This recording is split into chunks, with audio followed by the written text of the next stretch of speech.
Assalamualaikum warahmatullahi wabarakatuh. Perkenalkan, nama saya Mezi Deren Pama, NIM 20 13 20 10 34. Prodi S1 Kesehatan Masyarakat kelas 3A. Di sini saya akan membahas tentang korupsi. Apa itu korupsi?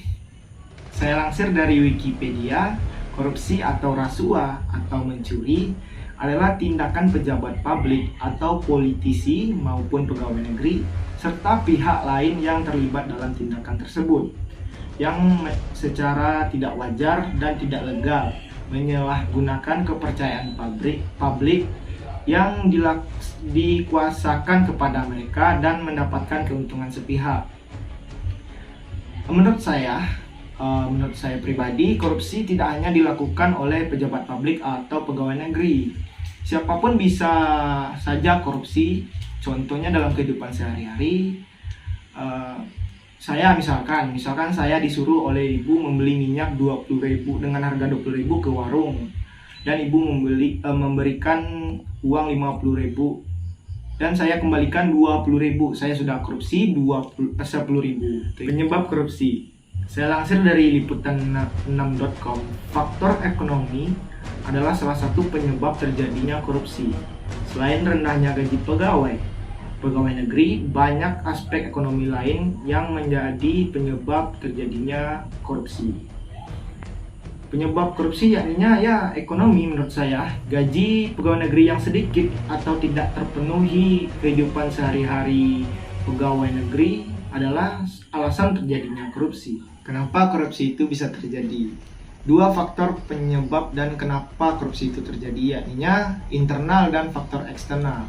Faktor internal adalah faktor dalam diri sendiri, yakninya kurangnya moral pelaku korupsi lebih mementingkan diri sendiri daripada orang banyak. Rasa tamak dan rasa tidak berpuas diri adalah salah satu penyebabnya.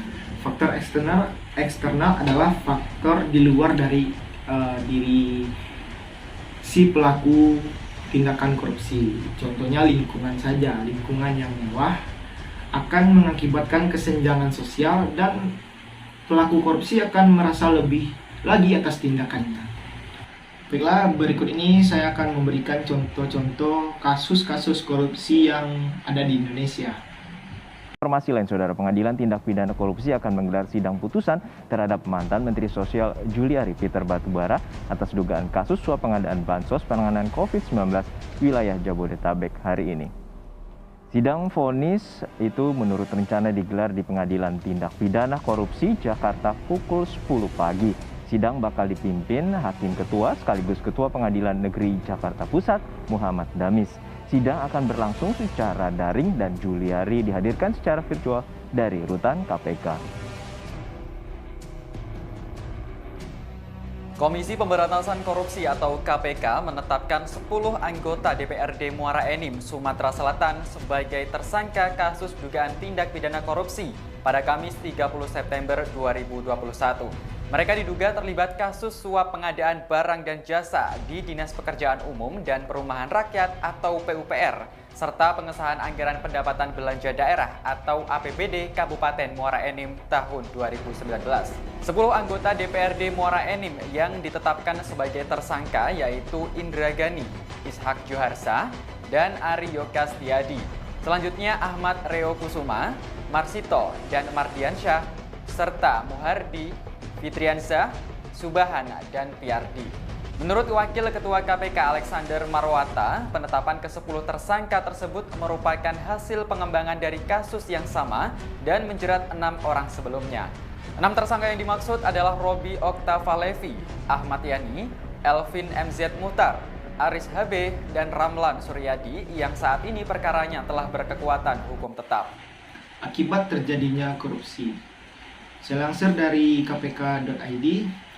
Korupsi mengakibatkan melambatnya pertumbuhan ekonomi di negara tersebut. Menurutnya, investasi meningkatkan kemiskinan serta meningkatkan ketimpangan pendapatan. Ya, betul sekali. Menurut saya, korupsi akan mengakibatkan kerugian material dari negara tersebut dan memperbanyak kemiskinan di suatu negara. Contohnya di negara Haiti, 80% pejabat di sana melakukan tindakan korupsi tersebut dan mengakibatkan kerugian dan kemiskinan pada negaranya. Dalam kasus korupsi, tidak hanya negara yang dirugikan. Si koruptor atau yang pelaku korupsi akan diberikan sanksi-sanksi penjara atau denda. Contohnya di Indonesia, paling singkat 4 tahun penjara dan 20 tahun penjara, dan dendanya 200 juta sampai paling tinggi 1 miliar rupiah, dan pidana hukuman mati apabila ketentuan dijatuhkan kepada si koruptor atau pelaku korupsi. Sekian dari saya, Mezi Derempama. Assalamualaikum warahmatullahi wabarakatuh.